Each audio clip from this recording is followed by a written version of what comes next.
They called us gangsters, monsters, trash that deserved to die. On the night the police surrounded our warehouse, my brothers chose death to let me escape. One burned alive holding the exit. One took bullets for me.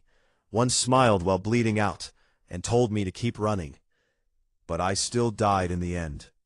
And when I opened my eyes again, I was back to the day our gang first began. This time, I won't let a single one of them die. No drugs, no innocent blood, no illegal business. We'll build an empire under the law itself. And one day, the same police who hunted us will stand beside us. The Ledger of Blood. The rain over the northern harbor did not wash away the scent of cheap tobacco, rusted iron, and stale blood. It merely diluted it, turning the concrete courtyard of the abandoned textile mill into a slick, gray mirror that reflected the flickering neon of a dying city. Li Tianhao stood under the skeletal awning of the loading dock, his hands buried deep inside the pockets of a cheap, oversized black wool coat. He was 19 years old. His knuckles were raw, split open from a brawl 3 nights ago over a crate of rotten cabbages and zinc sheets, and his boots were thin enough that he could feel the precise temperature of the freezing puddle beneath his heel. But his eyes did not belong to a 19-year-old street thug. They were heavy, opaque, and webbed with the invisible scars of 50 years of survival, betrayal, and the terrible weight of 4 specific names written in the ledger of his soul. 20 minutes ago, he had opened his eyes on a mildewed mattress inside the warehouse, gasping for air that didn't smell like cordite and diesel fuel.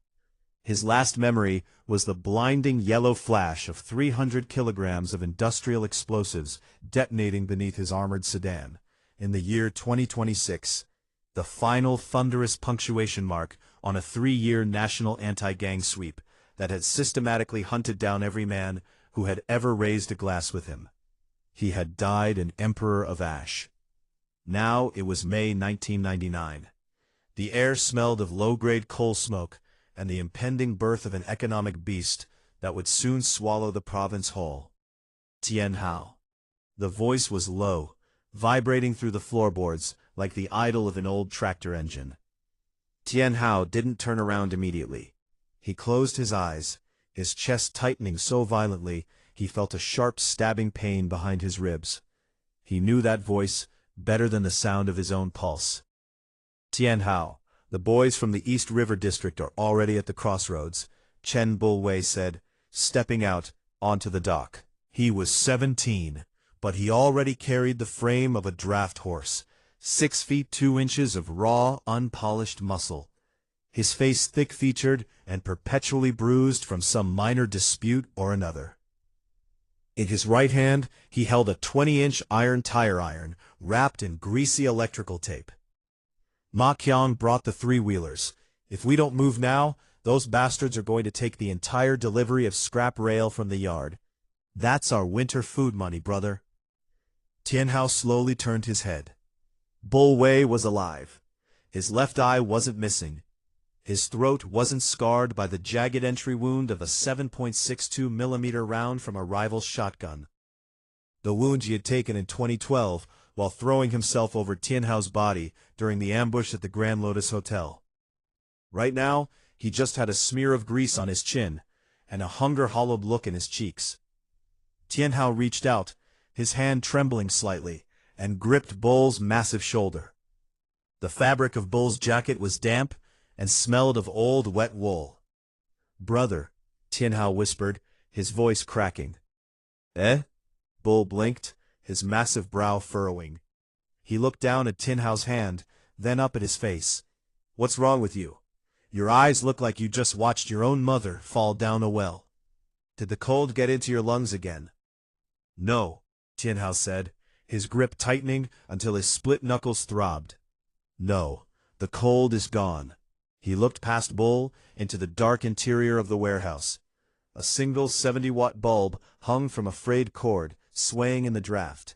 Sitting on a wooden crate, sharpening a small horn-handled pocket knife on a piece of slate, was Xu Jian, pale, thin, with the quick darting eyes of a stray cat that had survived 3 winters by stealing from crows. Near the back, Ma Qiang was grease-stained to his elbows, furiously kickstarting an ancient, sputtering Changjiang motorcycle that coughed blue smoke into the rafters.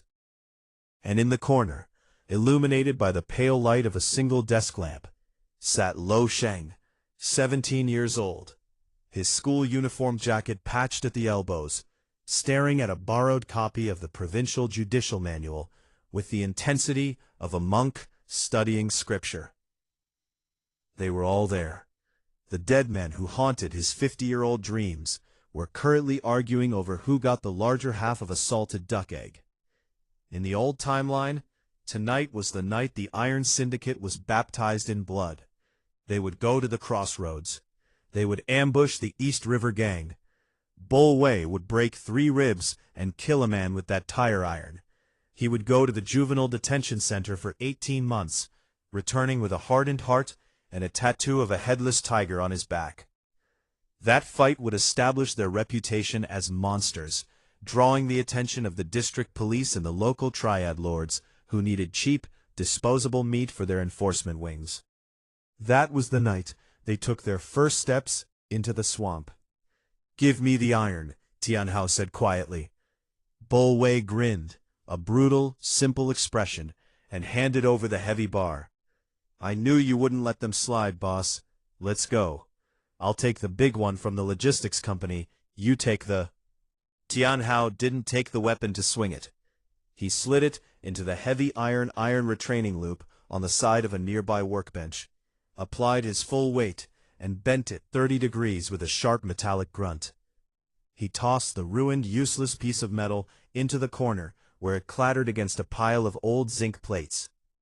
"We aren't going to the crossroads," Tianhao said. The warehouse went dead silent. The motorcycle sputtered and died as Ma Qiang took his foot off the starter. Shu Jian's knife stopped its rhythmic scritch-scritch against the slate. "What do you mean we aren't going?"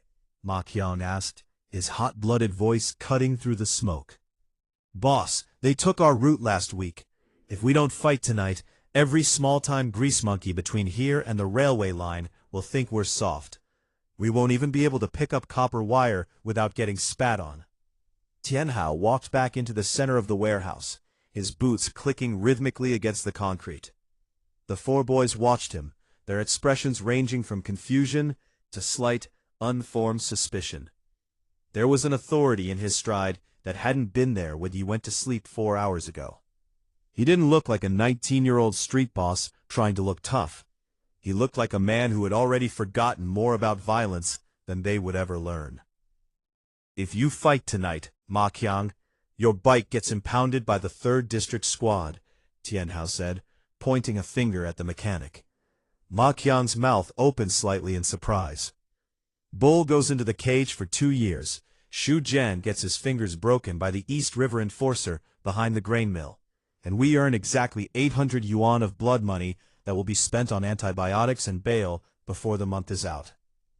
"How do you know that?" Shu Jian asked, his voice sharp, his eyes narrowing into 2 thin slits. "The East River guys didn't bring their enforcer last time." "Because I know how the world works now," Tianhao said. He walked over to Lo Sheng's small desk, picked up the thick, yellowed copy of the criminal law of the People's Republic of China, and slammed it down onto the main table with a dull thud.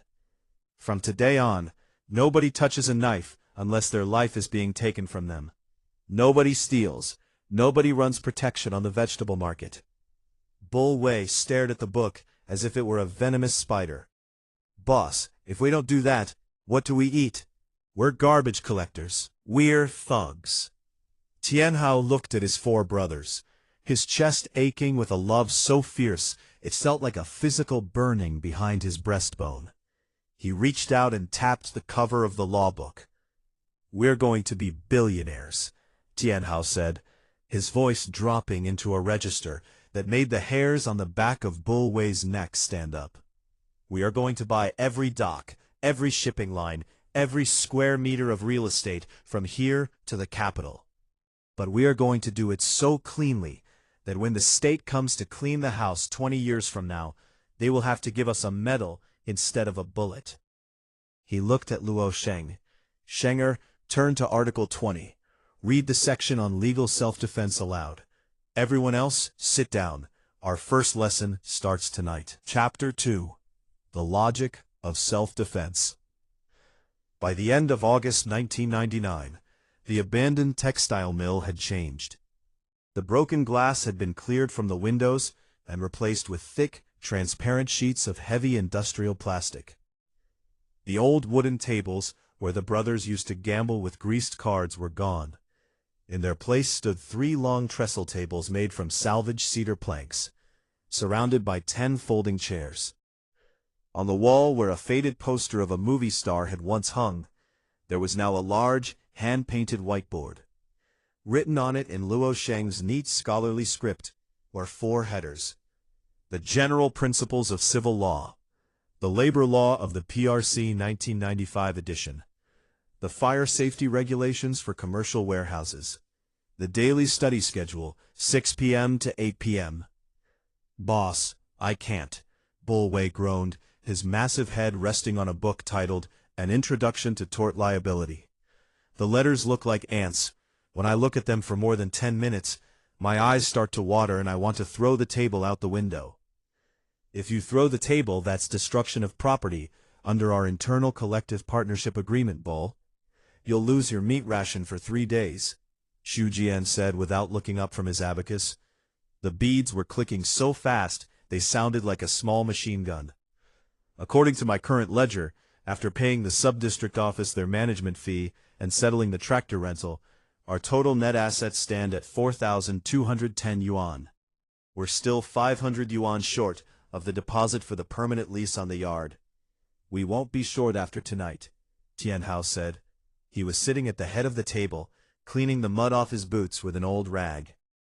Ma Qiang burst through the heavy canvas door of the warehouse, his face flushed and his breath coming in short, ragged gasps. "Boss, it happened, just like you said." "The Southern Harbor announcement." "Yes, the evening news just ran it." Ma Qiang was nearly jumping out of his boots. "The municipal government announced the construction of the new container terminal. Every scrapyard in the city has gone wild. The price of structural iron jumped from 12 cents to 38 cents a jin in the last 2 hours. And the logistics companies are buying anything that can be melted down." The warehouse went dead silent. Xu Jian's hand froze on the abacus.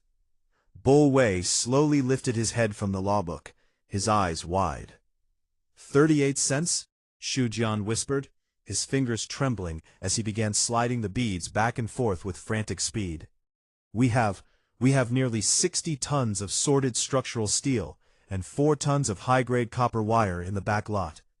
That's over 45,000 yuan, Tianhao completed the sentence for him, his voice level, devoid of the excitement that had consumed the others. He had seen hundreds of millions pass through his hands in his previous life. Money that smelled of blood, narcotics, and the terror of men who knew they were being hunted. This 45,000 yuan was small, but to him, it was the cleanest thing he had ever touched. "It's our first pot of gold." "We're rich," Ma Qiang muttered, sitting down hard on a crate. "We can buy 3 more tractors. We can get those leather jackets from the department store." "No," Tianhao said, his tone cutting through the celebration like a knife through lard. "We buy the permanent lease for this warehouse first. Then we register a legal entity, the Linsheng Iron and Steel Logistics Corporation. We pay our taxes for the past 3 months retroactively." "Retroactively?" Xu Jian looked like he had been stabbed. "Boss, the tax bureau doesn't even know we exist. Why would we give them money we don't have to?" "Because an enterprise without a clean tax record is a house built on sand," Tianhao said, standing up and walking over to the window. The rain had stopped, and the city lights were reflecting off the river in the distance. "When we want to buy the docks next year, the bank will look at our tax returns. If we look like 3 thugs who got lucky with a scrap heap, they'll show us the door. If we look like a disciplined, tax-paying corporate entity with a 0 infraction record, they'll give us 5 million in credit." He turned back to them, his face half-shadowed by the hanging bulb. "We aren't trying to survive the winter anymore, brothers. We're building an empire that will last for 50 years. Before anyone could answer, the heavy plastic covering the window shattered inward with a loud crash. A chunk of concrete the size of a fist flew through the air, bouncing off the wooden table and smashing Shujian's abacus into 3 pieces. Outside, the sound of shouting and the rhythmic thumping of iron pipes against the metal gates of the courtyard erupted like a sudden thunderstorm. "Get out here, Li Tianhao. Bring your little schoolbooks out here." Tianhao didn't flinch. He looked at the shattered plastic, then at the broken abacus on the floor. His expression didn't change, but his eyes seemed to sink into his skull, becoming 2 pits of dark, ancient violence. "It's Black Dog Lu from the North Station," Mafia said, his face pale as he looked out the window. "He brought at least 20 men. They have knives, boss. Real ones, not just staves." Bull Wei stood up, his massive chest heaving, his face dark with rage. "They broke the window. They broke Shujian's abacus. Boss, can we kill them now?" Tianhao walked over to the corner of the room, where a small battery-powered cassette recorder sat on a shelf. He pressed the red record button, verified the little tape wheels were spinning, and then turned to Lo Sheng. "Sheng, read Article 20, Paragraph 3 of the Criminal Law." Loudly enough for the whole room to hear. Luo Sheng's hands were shaking, but his voice was steady as he opened the book. "Article 20, Paragraph 3. Where an ongoing assault, murder, robbery, rape, kidnapping, or any other violent crime that seriously endangers personal safety is met with defensive action, resulting in injury or death to the perpetrator of the violent crime, such action does not constitute an adverse excess, and criminal responsibility shall not be borne." Tianhao nodded. He looked at Bull Wei, Ma Qian, and Shu Jian. "You heard the law," Tianhao said, his voice dropping to a whisper that made the room feel colder than the air outside. "They have entered our leased commercial property with lethal weapons. They have initiated a violent assault on our residence and business premises. This is an ongoing violent crime that endangers our personal safety." He reached into his coat and pulled out a clean white cotton handkerchief, wrapping it carefully around his right hand. "Bull, take the leg of that old bench. Qianger, get the heavy spanner. Do not hit their heads, do not stab, break their arms, break their knees, and make sure every single one of them is pinned to the floor until the police arrive." Tianhao walked toward the door, his steps slow and deliberate. "Remember our motto: know the law, use the law, never cross the law. Tonight, we show Lin Cheng what happens when the law is used by men who aren't afraid of blood." Chapter 3. The Night of the Iron Scales. The courtyard of the textile mill was illuminated by the single high-beam headlight of Ma Qiang's Changjiang motorcycle, which he had rigged to a toggle switch near the door. The yellow light cut through the mist, turning the scene into a stark, high-contrast theater of violence.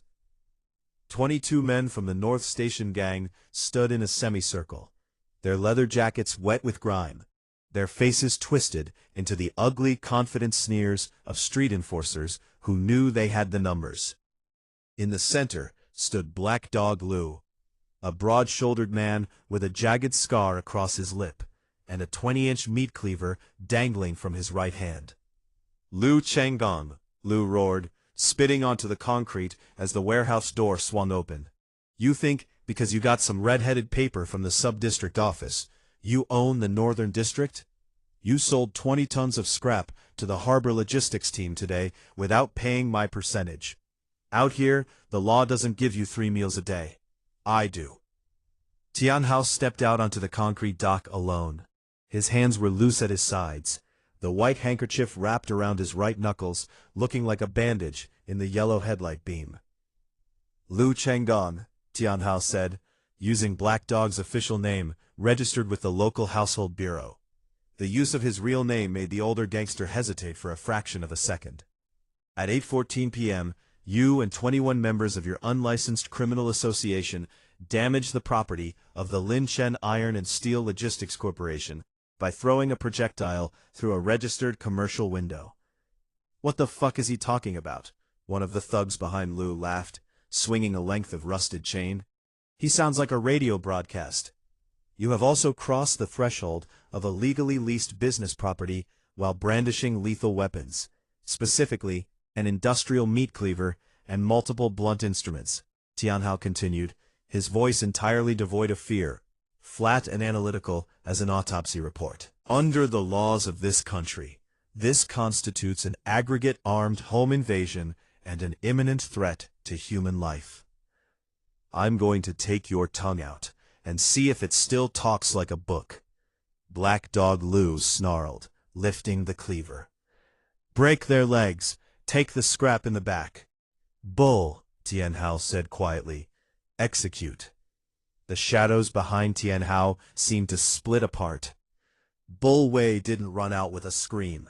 He moved with the terrifying silent momentum of a landslide. In his hands was a 4-foot piece of structural iron angle bar that weighed nearly 20 pounds. He caught the first thug, the one with the chain, directly across the thigh before the man could even raise his arm. A sharp crack, like a dry branch snapping, echoed through the courtyard, followed by a scream so high-pitched it sounded like a stuck pig. The man collapsed instantly, his leg bending at an angle that nature never intended. "Assault!" Ma Qiang shouted from the left, swinging a 16-inch adjustable steel spanner with the precision of a mechanic who knew exactly how much force it took to strip a bolt or shatter a collarbone. He caught an enforcer across the wrist, sending an iron pipe clattering across the wet concrete. The North Station gang was used to chaotic brawls, where men swung wild punches and ran away after the first drop of blood. They were not prepared for what Tianhao had spent the last 3 months training his brothers to do. It wasn't a fight. It was a clinical demolition. Tianhao moved through the center of the chaos, like a ghost. He didn't look at the men falling around him. His eyes were locked entirely on Black Dog Liu. Liu swung the meat cleaver in a wide, desperate arc, aimed at Tianhao's neck. In his previous life, Tianhao would have pulled a knife and traded a slash across his ribs to sink 4 inches of steel into Liu's stomach. The stupid way. Tianhao stepped inside the arc, his body moving with the fluid economy of an old martial artist who had spent 10 years in a high-security prison yard with nothing to do but perfect his balance. He grabbed Liu's right wrist with his left hand, his thumb pressing into the radial nerve until Liu's fingers involuntarily opened, dropping the cleaver onto the wet concrete. With his right hand, the one wrapped in the white cloth, Tianhao delivered a short, straight palm strike directly into Liu's nose. The cartilage shattered with a wet, heavy sound. Liu stumbled back, blood instantly pouring over his scarred lip, his eyes tearing up from the sudden, blinding pain. Tianhao didn't let him fall. He stepped forward, caught Liu by the collar of his leather jacket, and slammed him face first onto the hood of the rusted flatbed tractor. "Li Tianhao, I'll kill your whole family," Liu screamed, his mouth full of blood as he struggled against the iron grip on his neck. Tianhao didn't answer with a threat. He reached down, picked up the meat cleaver from the ground using his cloth-wrapped hand, and drove the heavy blade deep into the wooden dashboard of the tractor, less than an inch from Liu's ear. The steel vibrated with a low, humming sound. "Xu Jian," Tianhao called out, his voice calm as he held the thrashing gang leader down with one arm. "Is the tape still rolling?" From the warehouse door, Xu Jian held up the small cassette recorder, the little red light glowing steadily in the dark. "Every word, boss. From the moment he identified himself and threatened to kill our family for not paying protection money." "Good," Tianhao said. The sound of a police siren, distant but growing louder by the second, began to echo from the main road leading toward the northern industrial zone. The remaining members of the North Station gang, the 7 or 8 who were still standing, dropped their clubs and ran toward the back wall, scrambling over the broken brickwork like rats fleeing a rising tide. They left 14 of their brothers groaning on the concrete, their limbs bent, their faces smeared with mud and blood. Bull Wei stood in the center of the courtyard, his chest bare, his skin steaming in the cold night air. His structural iron bar was clean. He hadn't used the sharp edge once. Only the flat, heavy side to disable their targets. "Boss," Bull said, wiping sweat from his brow, "the police are coming. Do we split?" Tianhao looked down at Black Dog Lu, who was now weeping softly against the iron hood of the tractor. "Why would we split? We are the victims here, Bull." We were having a peaceful legal study session when a group of 22 armed criminals invaded our licensed premises to extort us. He looked down at his own white handkerchief, which was clean except for a small smear of Lu's blood. He threw it into the furnace entrance of the warehouse boiler nearby, where it was consumed by the red coals in a fraction of a second. "Schenger, get the medical logs ready," Tianhao ordered, as the blue and red lights of 3 police cruisers began to paint the factory walls. "We have a business to run tomorrow, and I want these gentlemen out of our courtyard before the morning shift starts." Chapter 4. Inspector Zhao's Dilemma. Inspector Zhao Ming, of the City Public Security Bureau's 3rd District Squad, was 42 years old, smoked 2 packs of unfiltered double happiness cigarettes a day, and had a stomach ulcer that felt like a hot coal every time the temperature dropped below freezing.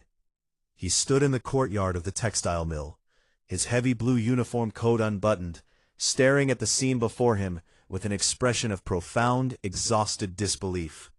14 members of the North Station Gang, men he had been trying to put away for various assault and extortion charges for 3 years, were currently being loaded into 2 police vans by his junior officers. Not one of them was standing under his own power. 3 of them had splints on their legs, crudely but efficiently applied, using pieces of cedar wood and clean gauze. Sitting on a folding chair near the tractor, holding an ice pack against his broken nose, was Black Dog Lu. He looked less like a feared gang boss and more like a man who had been processed by an industrial baler. And standing under the awning, completely calm, wearing a clean shirt, and offering a hot thermos of ginger tea to a young patrol officer, was Li Tianhao. "You're telling me," Zhao Ming said, his voice dropping into a dangerous gravely register as he walked over to Tianhao, "that they came here to kill you, and you 4 boys did this to them, in self-defense?" "Not just 4 of us, Inspector," Tianhao said politely, pouring a cup of the steaming tea and handing it to Zhao. "We also had the protection of the law. Luo Sheng, please provide the file to the inspector." Luo Sheng stepped forward, his eyes lowered behind his glasses, and handed Zhao a neat, blue plastic folder. Inside was the sub-district office lease agreement for the property, the corporate registration certificate for the Lincheng Iron and Steel Logistics Corporation, a certified medical log showing that Bull Wei had a 3-inch bruise on his shoulder from the initial rock thrown through the window, a standard C60 cassette tape, neatly labeled Statement of Extortion and Violent Threat by Lu Chenggong, August 24, 1999. Zhao Ming looked at the file, then at Tianhao. He didn't take the tea. "Li Tianhao, I've been in this district for 15 years. I know who your father was. I know what you were doing in the East River docks 3 months ago. You're a thug. You're a street-corner dog who's trying to grow a pair of horns." Tianhao didn't flinch at the insult. He met Zhao's gaze with an openness that was more unsettling than any snarl. "My father died in a ditch because he didn't know how to read a contract, Inspector," Tianhao said softly. "I can read them now. Look at that tape. At minute 3, Lu Chenggong explicitly states that the laws of the state don't matter in the North District.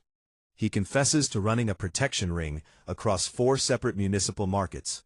He brought 21 men with weapons to an established corporate office to enforce an illegal tax." Tianhao stepped closer, his voice dropping so low that only Zhao could hear it over the idling engines of the police vans. "You've been trying to clean up the North Station Gang since 1997, Inspector.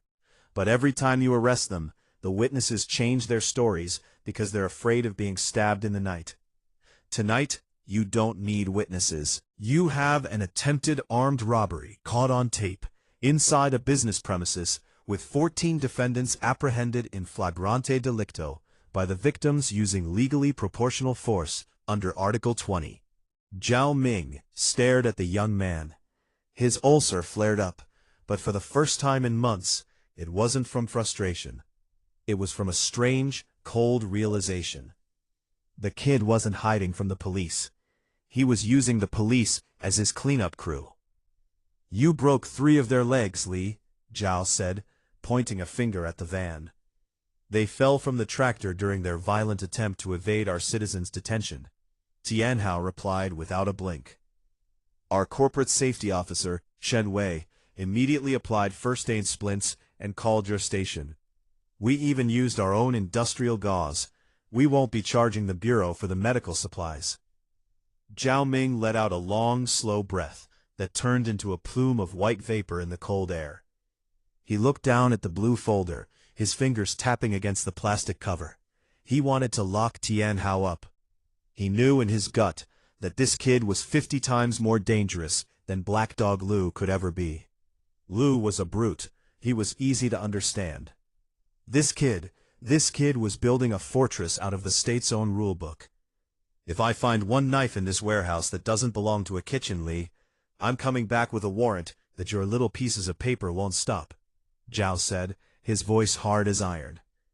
"You're welcome any time, Inspector," Tianhao said, bowing slightly from the waist, a perfect, respectful gesture that had no mockery in it. "We hold our constitutional study sessions every evening at 6. We could always use a guest lecturer from the bureau." Zhao Ming spat his cigarette butt into the mud, turned on his heel, and walked back toward his cruiser. "Get these bastards out of my sight." As the police cars drove away, their sirens dying down into the distance, Bull Wei walked up to Tianhao, his shoulder indeed dark with a massive purple bruise where the first rock had struck him. "Boss, the inspector looked like he wanted to eat you alive."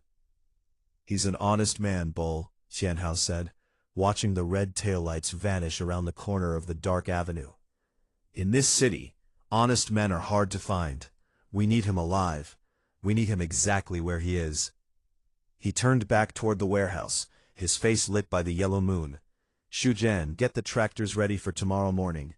The price of steel is 38 cents today. By next Tuesday, it will be 45.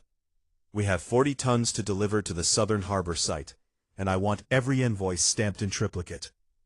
Chapter 5. The First Empty Chair. The winter of 1999 arrived with a sudden bitter ferocity that froze the mud of the northern district into gray stone. Inside the Black Flag warehouse, the new name the boys had painted over the old textile mill gates in neat white block letters, the heat was thrown off by a massive central iron stove, fed with high-grade anthracite coal that Tianhao had bought by the truckload from the western mines. They weren't poor anymore. Shujian sat at a real mahogany desk, wearing a heavy down jacket from the provincial capital, and a pair of gold-rimmed reading glasses that made him look like a young university lecturer. Before him lay 5 separate accounting ledgers, all bound in clean leather. "The Southern Harbor clearance is complete," Shujian said, his voice crisp as he clicked his fountain pen.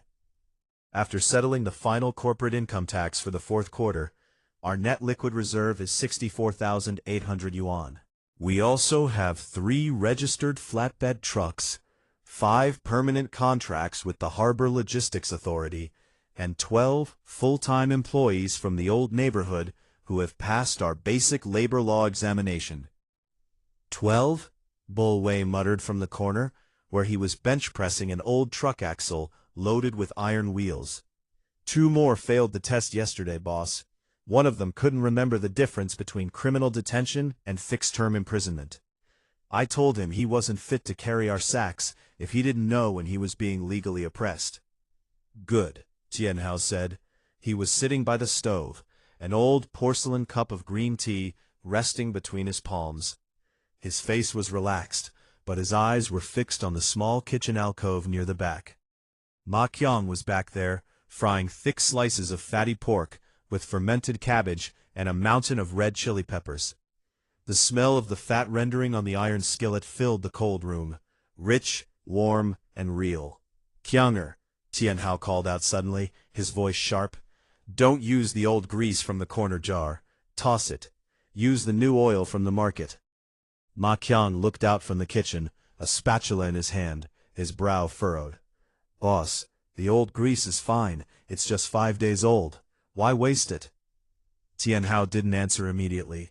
His knuckles tightened around the teacup until the white porcelain groaned under the pressure. In December of 2004, in the old timeline, Ma Qiang had been trapped in a burning repair shop behind the station, because a rival gang had blocked the fire exit with iron chains and poured low-grade contaminated engine grease across the floorboards. The smell of that burning grease had stayed in Tianhao's lungs for 20 years. Every time he smelled old rancid lard or scorched oil, his heart would hammer against his ribs until he could taste copper in the back of his throat. I said toss it, Tianhao repeated, his voice dropping into that quiet, absolute frequency that brooked no argument. We don't use old grease in this house, ever. Ma Qiang blinked, seeing the sudden dark intensity in Tianhao's eyes, and quickly turned back to the stove. All right, tossed, new bottle it is. Luo Sheng, who had been drafting a standard employment contract for their new drivers, looked up from his papers. He had been watching Tianhao closely for months. He was the quietest of them, but he was also the one who noticed the small things. The way Tianhao never slept for more than 4 hours a night. The way he always sat with his back to a solid wall, and the way he looked at them sometimes when he thought they weren't paying attention. Boss, Luo Sheng said, his voice soft as he walked over to the stove with a piece of paper. Why did you have us set 5 places at the table tonight? Tianhao's hand froze. He looked over at the long cedar table. 5 bowls of steaming rice were set out. 5 pairs of bamboo chopsticks lay parallel to each other. 5 small cups for the erboto liquor were filled to the brim. But there were only 4 of them sitting in the main room. Bull, Qianger, Jenner, you, and me, Tianhao said, his voice rough. That's 5. You're counting yourself twice, boss, Xu Jian said from his desk, looking up from his ledger with a small, puzzled smile. There's only 4 of us here. Old man Zhang from the gatehouse already went home to his wife. Tianhao looked at the 5th chair, the one at the far end of the table, closest to the stove. That was the chair where he was supposed to sit. The brother who hadn't joined them yet. The one who was currently 14 years old, living in an orphanage in the southern district, whose name was Lin Ghost Yao. In the old life, Lin Yao would join the gang in 2002. He would become their shadow, their knife in the dark, the man who handled the things that couldn't be spoken aloud. And in 2018, he would jump from the deck of a cargo ship into the freezing black waters of the East Sea, while carrying 30 kilograms of iron chains around his waist, so the police wouldn't find the ledger that connected the Iron Syndicate to the provincial assemblymen. Tianhao had spent 3 weeks trying to find him in the southern orphanages, but the records were a mess, and the boy hadn't appeared yet. Boss? Bulwei asked, stopping his lift, the heavy axle resting across his massive chest. You all right? You're looking at that empty chair like there's a ghost sitting there. Tianhao slowly let go of the teacup. He stood up, walked over to the table, and picked up the 5th cup of liquor. He didn't drink it. He poured it slowly, in a neat straight line across the threshold of the warehouse door, where the clear alcohol hit the frozen stone and turned into a pale frosty mist. It's for a brother who's late, Tianhao said, his back to them, his shoulders straight against the winter wind that whistled through the door cracks. He's still out in the cold, but he'll find his way home. He turned back to them, his face composed, the ancient sadness buried so deep beneath his 19-year-old features that not even Luo Sheng could track it. Come on, the meat is ready. Sit down and eat. Tomorrow, we take the Southern District Harbor Union contract, and I want everyone sober enough to read the fine print. The 4 brothers gathered around the table, their laughter rising into the high rafters of the Black Flag warehouse, warm, loud, and full of the reckless, beautiful confidence of youth. They ate, they argued over the law books, and they counted their clean money. And at the end of the table, the 5th chair remained empty, its clean white porcelain bowl reflecting the red glow of the iron stove, a silent monument to a future that was already dead, and a past that was just beginning to be born. Hashtag Chapter 6: The Steel of the Harbor. By March of 2000, the ice on the river had cracked into jagged, floating plates that groaned as they drifted toward the sea. The spring thaw didn't bring color back to the northern district. It only turned the frozen grime into a thick, black mire that sucked at the tires of the 3 newly painted flatbed trucks parked in the courtyard of the Black Flag warehouse. On the door of each truck, stenciled in sharp white industrial paint, was their official designation: Linsheng Iron and Steel Logistics Corp., vehicle numbers 01, 02, and 03. Inside the office, the air was thick with the scent of cheap black tea and tobacco smoke. Inspector Zhao Ming sat on one of the folding chairs, his heavy wool uniform coat draped over his knees. His eyes were bloodshot, his face gray from a 36-hour shift spent processing a ring of motorcycle thieves down at the railway station. "You're expanding," Zhao said, his voice like 2 bricks grinding together. He nodded toward the window, where Ma Qiang was currently supervising 2 new drivers as they checked the oil levels of the flatbeds. 3 trucks, registered plates. I checked with the Bureau of Transportation. You paid the full licensing fee, not a single copper coin under the table. Tianhao sat across from him, slicing a green apple with a small, clean paring knife. He didn't use the cloth around his hand today. There was no need for violence in this room. The State Council's third-quarter report on infrastructure efficiency emphasized the modernization of private logistics, Inspector. We're simply answering the call of the nation. Zhao Ming let out a short, dry bark that might have been a laugh if his stomach didn't hurt so much. He reached into his pocket, pulled out a crumpled pack of Double Happiness, and lit one with a scratched brass lighter. "Don't give me that newspaper talk, Li. I know why you bought those trucks. You're eyeing the number 4 wharf at the Southern District Harbor." Tianhao offered him a slice of apple on the tip of the blade. Zhao looked at it, then took it with his thick fingers, stuffing it into his mouth. "The number 4 wharf is currently controlled by the river toad Deng Fu," Zhao said around the apple. "He's got 80 dock workers who don't have contracts, don't pay taxes, and use iron hooks to settle disputes over unloading fees. The District Maritime Bureau has tried to clean them out 3 times, but every time the inspectors show up, the workers go on strike, the grain rots in the hulls, and the city government panics. Deng Fu is a tumor, Li, but he's a tumor that keeps the blood moving." "A tumor eventually kills the body, Inspector," Tianhao said, cleanly slicing another piece of the fruit. "Deng Fu takes 40% of every worker's daily wage as a management fee. He doesn't provide medical insurance. If a man's leg gets crushed by a crane cable, Deng Fu's boys throw him onto the mudflat with 50 yuan and find another hungry peasant from the country to take his place." Tianhao leaned forward, his elbows resting on the cedar table. His 19-year-old face was smooth, but his eyes had that flat, terrifying stillness that always made Zhao's fingers twitch toward his holster. "That's not management, Inspector. That's a violation of Article 48 of the labor law, the right to a minimum wage and safe working conditions. It's also an illegal labor monopoly under the new market regulations." "Deng Fu doesn't care about the labor law," Zhao spat, a thin stream of blue smoke leaking from his nose. "He cares about the 300 men he can call with a single whistle. If your 3 trucks show up at the number 4 wharf tomorrow, his boys will tip them into the river before you can finish reading your little articles." "They won't tip them," Tianhao said softly. "Why not?" Tianhao stood up, walked over to the whiteboard, and picked up a piece of chalk. He drew a neat, straight rectangle, representing the number 4 wharf. 4 wharf. Then 3 small boxes at the entrance. "Because tomorrow morning, the Linsheng Iron and Steel Logistics Corp. isn't going there to take their cargo. We're going there to offer the workers a choice."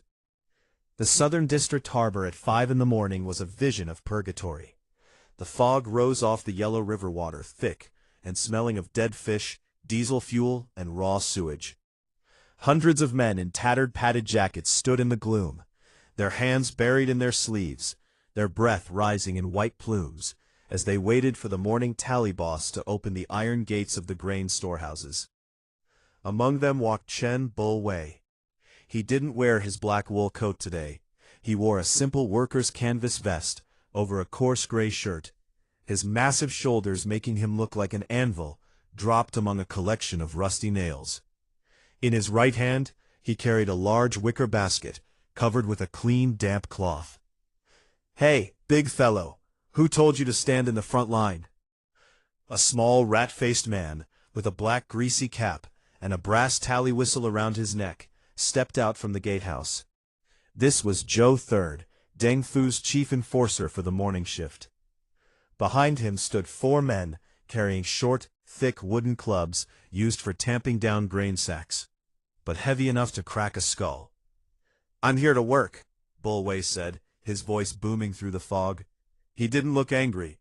He looked almost innocent, his wide face honest and simple. "You want to work? You pay the entry fee first," Zhou Third snarled, holding out a dirty, claw-like hand. "2 yuan for the morning tally, then 40% of your ticket at the end of the day. Move to the back." Bull Wei didn't move. Instead, he reached into his wicker basket and pulled out something that wasn't an iron bar or a knife.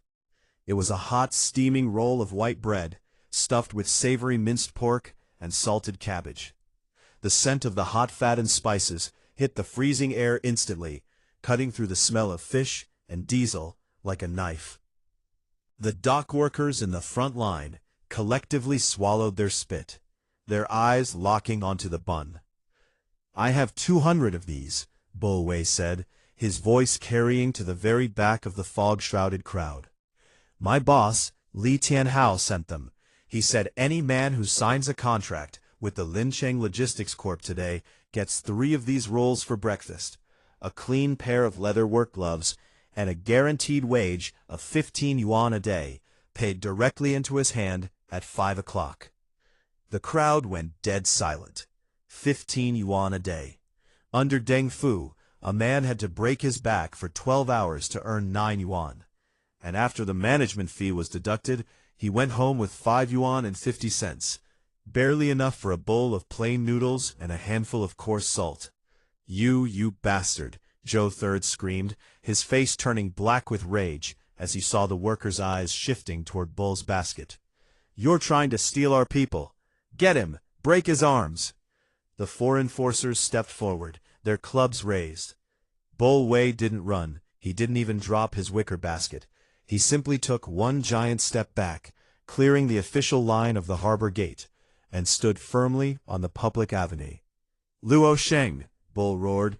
From the fog behind the 3 flatbed trucks, Luo Sheng stepped out, wearing his neat school jacket and carrying a portable megaphone. He pressed the button, and his voice blasted across the wharf with the clear, high-pitched authority of a state radio announcer. "Attention all personnel. Under Section 3, Article 244 of the Criminal Law of the People's Republic of China, any individual who coordinates or uses violence, threats, or restriction of personal freedom to force others to labor shall be sentenced to fixed-term imprisonment of not more than 3 years. Luo Sheng pointed his finger directly at Zhou Third. "Our corporation is currently conducting a public recruitment drive on a municipal avenue. Your current actions constitute an illegal threat to prevent legal commerce and employment. This area is under the jurisdiction of the 3rd District Public Security Bureau. Officer Zhao Ming's squad is currently parked 80 meters behind our trucks." As if on cue, the high beams of a police cruiser cut through the fog from the main road, the blue and red lights flashing once, twice, then going steady. Zhou Third's enforcers froze, their clubs raised in midair. They looked at the police car, then at the megaphone-wielding boy, then at the massive Bull Wei, who was now calmly eating one of the pork buns himself, the hot steam rising from his mouth. You played dirty," Zhou Third hissed, his hand trembling against his brass whistle. "We play by the book, Brother Zhou," a voice said from the shadow of the first truck. Tianhao stepped out of the mist. He wasn't looking at Zhou Third. He was looking at the hundreds of dock workers who were staring at the steaming basket of bread with hollow, hungry eyes. Tianhao walked to the front of the flatbed, climbed onto the iron bumper, and looked down at the crowd. "Brothers!" Tianhao shouted, his voice low but sharp enough to pierce the cold morning. "You've spent 5 years giving 40% of your blood to a man who lives in a 3-story villa in the southern district, while your children wear patch shoes. The state says you have the right to organize. The state says you have the right to a safe wage. Today, the Lincheng Logistics Corp has 20,000 tons of structural iron to move from the railway spur to the number 4 wharf. We need 80 men who aren't afraid of hard work, but who are tired of being treated like dogs." He pointed to the back of the trucks, where Xu Jian was already setting up a small folding table with a stack of clean paper contracts and a large red ink pad for thumbprints. "Sign the ledger, eat the bread, get your gloves. If anyone touches you tonight, they answer to the law." The fog seemed to hold its breath. Then an old dock worker with a hunched back and a face like a dried walnut stepped out from the middle of the crowd. He didn't look at Joe Third or the clubs. He walked straight past them, his thin boots splashing through the black mud, and stopped in front of Xu Jian's table. "I can't read, young master," the old man said, his voice trembling. "You don't need to read, uncle," Xu Jian said gently, opening the ledger and pressing the old man's right thumb onto the red ink pad. "Just press it here. Your name is now on the corporate payroll. Your worker number 01. Bull, give him his bread." Within 10 minutes, the front gate of the number 4 wharf was completely deserted. Joe Third and his 4 enforcers stood alone in the cold fog, while 80 dock workers surrounded the 3 flatbed trucks, their mouths full of hot pork buns, their hands clad in thick, brand-new yellow leather gloves that smelled of clean factory oil. They looked like a gang, they moved like an army, but every man carried a signed copy of a legal labor contract in his vest pocket. Tianhao stood on the truck bumper, watching the old worker chew his bread with tears in his eyes. He didn't smile. He looked down at his own palms, which were clean, and felt the slow, heavy turning of the wheel. The Iron Syndicate was no longer just 5 boys in a broken mill. It had 80 pairs of hands now, and every single one of them was legal. The fog never truly cleared from the number 4 wharf. It merely transitioned from a wet white shroud into a gray grease that clung to the iron hulls of the grain barges. By 2 in the afternoon, the 3 flatbed trucks of the Lincheng Iron and Steel Logistics Corporation had already completed 4 round trips from the railway spur, their leaf springs groaning under the weight of 5-ton bundles of rebar. 80 men, their hands protected by the thick yellow leather gloves Tianhao had provided, moved with a rhythmic, frantic precision. They weren't just loading steel, they were protecting their 15 yuan. Whenever an enforcer from the East River or the old dock management lingered near the edge of the crane line, Bull Wei would step into their line of sight. He didn't carry a club. He carried a heavy, iron-bound wooden tally board, and he spent his time reading a small pocket edition of the labor law regulations out loud to himself, his lips moving laboriously over the characters.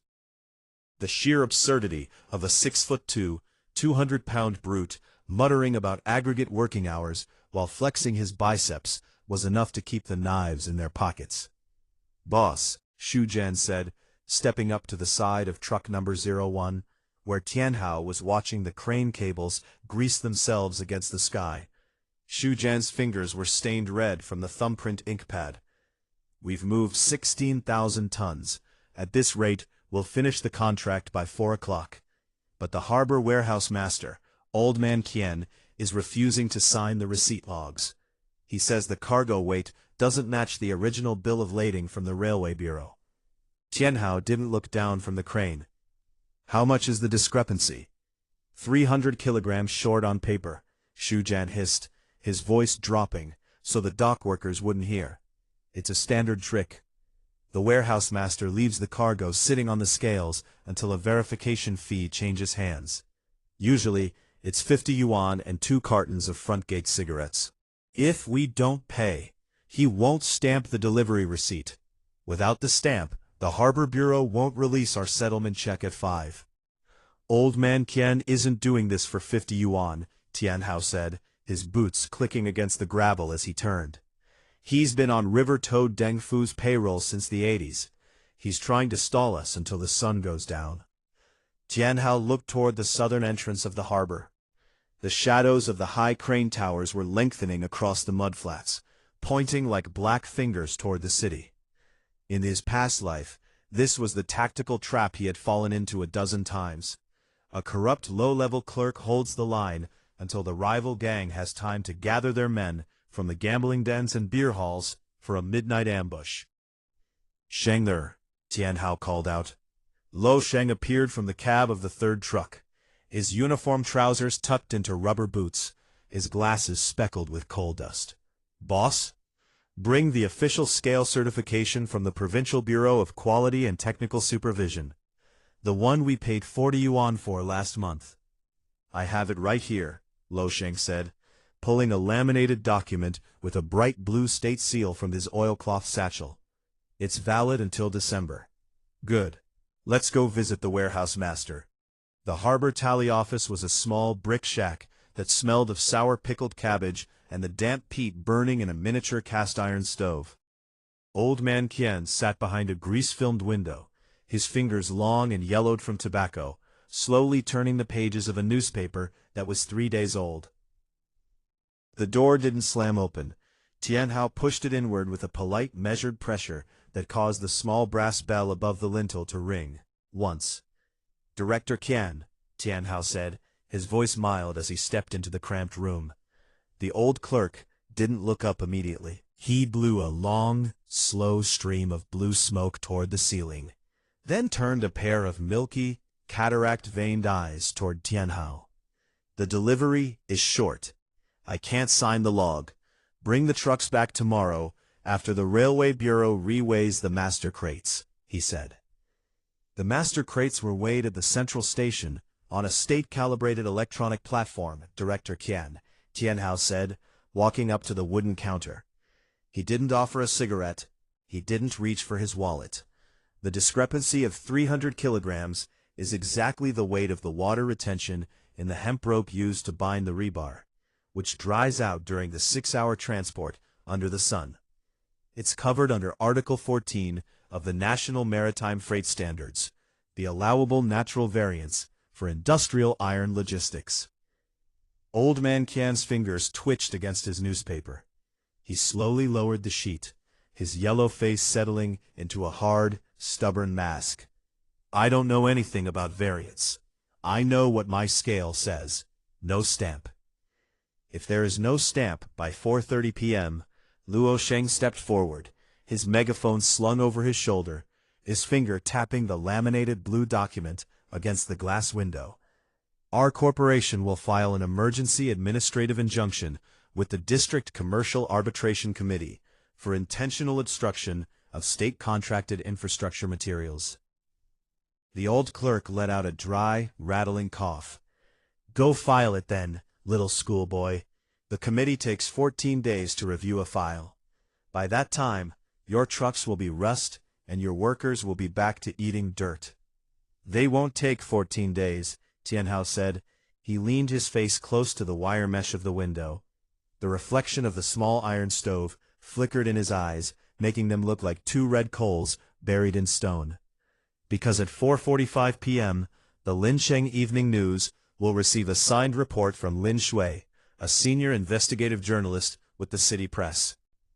Four Wharf Tally Office has systematically underreported grain intake weights by 1.2% for 3 years, creating an off-book surplus that River Toad Deng Fu sells to the illegal breweries in the western suburbs. Old Man Chan froze. The cigarette between his yellow fingers shook, a small flake of ash falling onto his ledger. You're talking nonsense. That's slander." "It's not slander when the truck license plates listed in our log match the delivery records of the West River Grain Mill," Tianhao said. his voice dropping to a whisper that seemed to chill the small room despite the stove. I know the names of the 3 drivers, Director Chan. I know the warehouse where the bags are hidden, and I know that your grandson just started his first year at the Provincial Police Academy. Tianhao reached out, took the heavy wooden ink stamp from the counter, and slid it through the opening in the wire mesh until it rested against Chan's trembling hand. Do you want your grandson to graduate as an officer of the state? Or do you want him to visit his grandfather at the #1 labor camp in the northern mountains? Stamp the receipt. The old man stared at the stamp as if it were a scorpion. His breath came in short, dry wheezes. For 30 years, he had survived in this harbor by knowing exactly which tiger to bow to. He had thought Li Tianhao was just a cub, a loud street kid with a few trucks. But looking into those gray, steady eyes, Chan felt a cold certainty that if he didn't press that piece of wood onto the paper right now, the world he knew would vanish before the sun touched the river. Stamp, stamp, stamp. The heavy thud of the red ink against the 3 delivery logs sounded like 3 small gunshots in the quiet shack. Tianhao picked up the papers, verified the signatures were clean, and handed them to Shu Jian. Thank you for your efficiency, Director Qian. We'll be back with the next delivery at 8 tomorrow morning. Make sure the scales are clean. As they stepped back out onto the loading dock, the wind from the river had turned sharp, carrying the scent of coal dust from the eastern trains. Boss, Shu Jian said, his voice tight as he held the stamped receipts against his chest. Look at the road. At the main entrance of the #4 wharf, where the mud flat met the cobblestones of the old city wall, 3 large black sedans had parked in a line, blocking the exit route for the flatbeds. The doors of the cars didn't open immediately, but the smoke from their exhaust pipes rose thick and black into the gray twilight. From the shadow of the storage sheds, 40 men stepped out. They weren't the simple enforcers with clubs from the morning shift. These men wore heavy leather jackets. Their hands buried in their pockets where the long, distinct shapes of bone-handled butcher knives and short iron bars could be seen through the leather. In the center of the road stood a man in his late 40s, wearing a tailored gray wool suit that looked absurd against the black mud of the harbor. He was fat, his neck spilling over his white collar like dough, but his eyes were sharp and wet like a hog's. Deng Fu, the river toad himself. Li Tianhao, Deng Fu shouted, his voice grease-slicked and loud enough to stop the crane operators from moving their hooks. You've had a busy day. You ate my bread, you took my men, and you used my warehouse master's ink.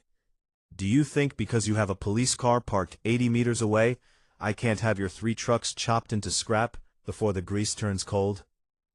The 80 dock workers who had been loading the trucks slowly stopped their work.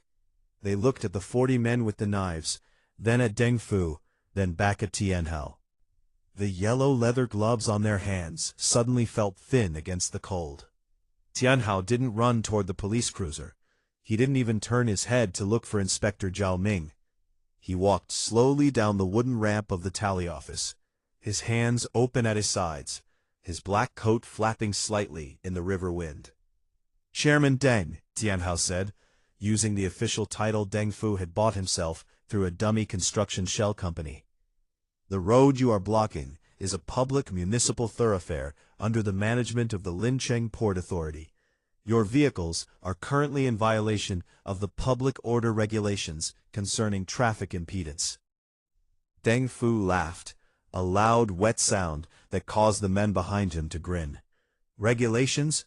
Little Li, when your father was running the docks for the old Union, he had to kneel in this exact mud to ask me for his winter grain allocation. You think you can talk to me with words from a newspaper? Tianhao stopped 10 feet from Deng Fu. The gray twilight was fading fast, and the high-beam headlights of the black sedans clicked on, throwing long, monstrous shadows of the 2 men across the wet concrete. My father died because he thought the world was run by men like you, Chairman Deng, Tianhao said, his voice so quiet it was nearly lost in the wind. He thought the one with the loudest voice and the longest knife got to keep the meat. But the world changed while you were sitting in your villa. Tianhao reached into his inner pocket. Deng Fu's enforcers instinctively took a step forward, their hands tightening inside their leather jackets. Tianhao pulled out a single small black electronic component, a standard Nokia mobile phone battery connected to a tiny blinking red light and a toggle switch. "What's that? A toy?" Deng Fu sneered. "This is a remote digital audio transceiver," Tianhao said, holding it up so the headlights caught the small red wire. "Ma Qiang built it from parts he bought at the railway market. Right now, every word spoken within 5 meters of my chest is being broadcast directly to a receiver inside Inspector Zhao Ming's cruiser. It's also being recorded onto a master tape inside the 3rd District Station's dispatch room." Tianhao stepped closer, his face completely pale in the white glare of the sedan lights. "At minute 2 of this conversation, Chairman Deng, you explicitly threatened to destroy corporate property, specifically 3 registered commercial transport vehicles, and you named yourself as the coordinator of an illegal blockade of a state-contracted logistics route." From 80 meters away, the blue and red lights of Inspector Zhao's cruiser didn't just flash. The vehicle roared into life, its sirens screaming into the dark as it tore down the gravel road toward the wharf, followed by 2 more gray police vans that had been hidden behind the grain silos. Deng Fu's fat face twitched. He looked back at the approaching lights, then at Tianhao, his wet eyes narrowing into 2 venomous slits. You think Zhao Ming can protect you forever? He has to go home to his wife eventually, Li. Your trucks have to leave this harbor eventually. I don't need him to protect me, Chairman Deng, Tianhao said, his voice dropping into that ancient, terrifying register that belonged to the man who had ruled the northern underworld for 20 years before he died. He leaned in until his lips were inches from the river toad's ear. By tomorrow morning, the Lincheng Logistics Corp will file a formal application to take over the permanent lease of the No. 4 wharf under the State Property Revitalization Act. Your company has failed to pay the municipal wharf maintenance tax for 14 consecutive months. The debt stands at 96,000 yuan. Tianhao tapped the small blinking light on his chest. We have the 96,000 yuan, Chairman Deng. We earned it cleanly from the steel boom. Tomorrow, the harbor belongs to us, the workers belong to us, and you have exactly 12 hours to get your black cars out of my district before the tax bureau freezes your assets. The police vans skidded to a halt in the mud, their doors throwing open as 8 officers with iron batons and helmets stepped out into the glare. He turned back toward the trucks, where Bo Wei was already loading the empty wicker baskets onto the flatbed. The first battle for the harbor was won. They had the trucks, they had the wharf, and they had the men. But as Tianhao looked down at the empty road where Deng Fu's cars had stood, he felt the old, cold weight settling back onto his shoulders. The river toad was a small beast. The real monsters, the ones who had bought the provincial courts and the shipping lines in his previous life, were still waiting in the capital. He needed more steel. He needed more laws. "Boss!" Ma Qiang shouted from the cab of truck number 01, revving the engine until the blue smoke cleared the fog. "The pork cabbage stew is waiting at the warehouse. Let's go home." "Go home," Tianhao whispered to himself, his hand touching the cold iron of the truck door. The victory at No. 4 wharf didn't smell like champagne. It smelled like low-grade diesel oil, burnt scallions, and the sharp, chemical tang of cheap linoleum. Inside the Black Flag warehouse, the 80 dock workers had been paid their 15 yuan each, directly into their hands. They had left the courtyard an hour ago, their footsteps heavy, but lightened by the weight of real coin in their pockets. Now only the core members remained under the swaying 70-watt bulb. Ma Qiang had dragged a massive 200-liter steel drum into the center of the floor, converting it into a makeshift brazier filled with glowing scrapwood coals. On top of it sat a massive iron pot bubbling with pork fat, taro, and dense wheat noodles. 80 men, Shujian muttered, his gold-rimmed glasses pushed up onto his forehead.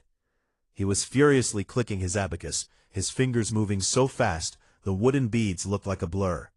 80 men at 15 yuan a day is 1,200 yuan in labor costs. Plus 3 yuan per man for the pork buns and gloves. That's 1,440 yuan spent before we even turn the ignitions on the trucks. And what did we clear from the Harbor Bureau for completing the rebar run on time? Tianhao asked, sitting on a low wooden stool, slowly wrapping a piece of clean white gauze around his left palm. The skin was raw from dragging cable earlier in the morning. 7,600 yuan, Shujian said, his voice dropping into a reverent whisper. He slid the final row of beads across the brass wire. Net profit for 14 hours of work, 6,160 yuan. Boss, that's more than a state-owned factory manager makes in 2 years. Ma Qiang let out a wild yell, slamming his spatula against the side of the pot. We're kings. We can buy out the whole commercial street by summer. Shut up, Qianger, Bull Wei grunted, though a massive split-lipped grin divided his face. He was sitting on a crate, laboriously copying characters from a legal reference dictionary into a cheap school notebook. The boss said the money is for the lease. If you buy the commercial street, Deng Fu's lawyers will find a way to sue us for monopoly before you can open a single shop. Bull is right, Tianhao said, tightening the knot on his gauze with his teeth. He looked over at Luo Sheng, who was sitting under the desk lamp, a thin, yellowed document spread out before him. Shenger, did the Maritime Bureau accept the filing? Luo Sheng didn't look up immediately. He adjusted his glasses, his face serious. I delivered the paperwork to the secondary clerk at 4:55 p.m., just before the doors locked. Because we attached the retroactive tax receipts from our scrapyard operation, they couldn't reject the application on administrative grounds. But, he hesitated, his pen hovering over the page. But what? Shujian asked, his abacus freezing. The permanent lease for number 4 wharf requires a public corporate guarantor, Luo Sheng said, turning the document around, so Tianhao could see the blank line at the bottom. Under the 1997 state-owned asset management provisions, a private logistics firm, less than 1 year old, cannot lease first-tier infrastructure directly from the municipality, unless a state-backed entity signs off on their financial liability. If we don't have a guarantor stamp by next Friday, our application defaults, and Deng Fu's parent company retains the wharf by right of prior occupancy. The joyous atmosphere inside the warehouse evaporated instantly. The steam rising from the noodle pot suddenly felt damp and heavy. A state guarantor? Ma Qiang spat, tossing his spatula into a basin. We're 4 street boys and a bunch of dock workers. Which state factory manager is going to risk his pension to sign a paper for us? They think we're just gangsters who bought some shirts. Tianhao stood up, walked over to the brazier, and picked up a long iron poker. He stirred the coals, watching the orange sparks fly up into the dark rafters. In his previous life, this was the exact wall where his early empire had fractured. He hadn't understood state machinery back then. He had thought that if you had enough knives and enough trucks, you owned the territory. When the state had locked him out of the legal tenders in 2003, he had reacted with violence, bombing a rival's warehouse and turning Inspector Zhao Ming from a suspicious cop into a relentless hunter. He wouldn't make that mistake twice. There is one entity that has the authority to guarantee our lease without going through the Municipal Development Board, Tianhao said, the orange light of the coals reflecting in his pupils. Who? Shujian asked.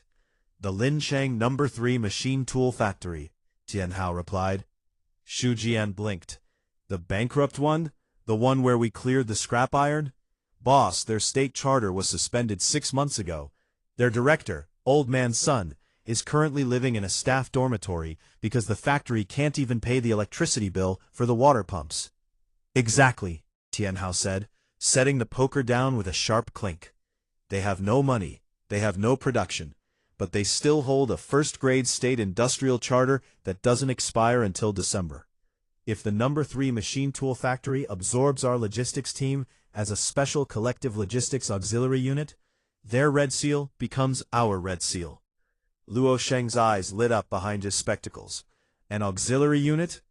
Under Article 12 of the Urban Collective Enterprise Regulations, a state-owned enterprise undergoing restructuring can form public-private partnerships to absorb surplus labor. If they register us, we aren't just a private company anymore. We become the legitimate sons of the state system. But why would Director Sun help us? Xu Jian countered, leaning forward. He's an old party cadre from the 70s. He hates street bosses. If we walk into his office, he'll probably call the neighborhood committee to have us chased out. He won't chase us out, Tianhao said, reaching for his wool coat hanging by the door. Because tomorrow morning, we aren't going there to buy his seal. We're going there to pay his workers' pensions. The administrative building of the No. 3 machine tool factory looked like a tomb made of gray Soviet-style concrete. The windows were webbed with dirt, and the grand fountain in the courtyard, once a symbol of socialist industrial pride, was filled with dead leaves and broken glass. Inside the director's office on the 3rd floor, the air was so cold that a person's breath formed thick clouds. Director Sun Decheng was 64 years old. He wore a faded, grease-stained blue worker's tunic under a frayed wool vest. His hands curled around a chipped clay mug filled with hot water. There were no tea leaves left in the factory budget. Around his desk stood 3 old workers, their faces lined with the bitter exhaustion of men who hadn't received their state-mandated living stipend in 5 months. Director Sun, one of the old workers said, his voice trembling with a mixture of anger and despair, "The grain shop at the corner won't give us credit anymore. My daughter needs her middle school book fee by Monday. If the Bureau doesn't release the restructuring funds, we're going to sit on the railway tracks tomorrow." Sun Decheng closed his eyes, his knuckles turning white against the clay mug. "The Bureau says the paperwork is stalled in the capital, old Lu. The factory assets are frozen. I've sold the office typewriters. I've sold the iron fence from the back lot. There is nothing left to give you."